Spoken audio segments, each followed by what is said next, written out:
So hello guys, সবাই কেমন আছো? আশা করি সবাই ভালো আছো। আমিও ভালো আছি। আজকে যাবো চাঁপাপুকুর বাগান বাড়ি। তো দেখতে থাকুন চাঁপাপুকুর বাগান বাড়িটা কেমন সুন্দর।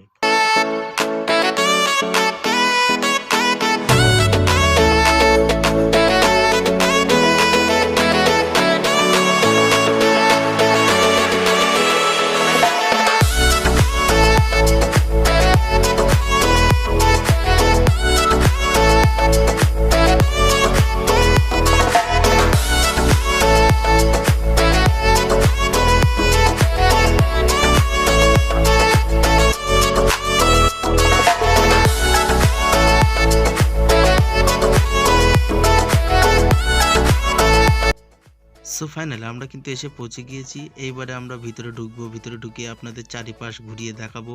আমরা ভিতরে ঢোকার জন্য কোনো পারমিশন নেবই না, আমরা সাইড দিয়ে ঢুকেছি। আপনাদের মন চাইলে পিকনিকও করতে পারবেন, কোনো অসুবিধা নেই। থাকা খাওয়ার ব্যবস্থা আছে, কোনো অসুবিধা নেই। এখানে ঘরেরও ব্যবস্থা করা আছে। একদমই মনোরম পরিবেশ, কোনো অসুবিধা নেই। তো চলুন আমরা আপনাদেরকে একটু ঘুরিয়ে দেখাই কেমন।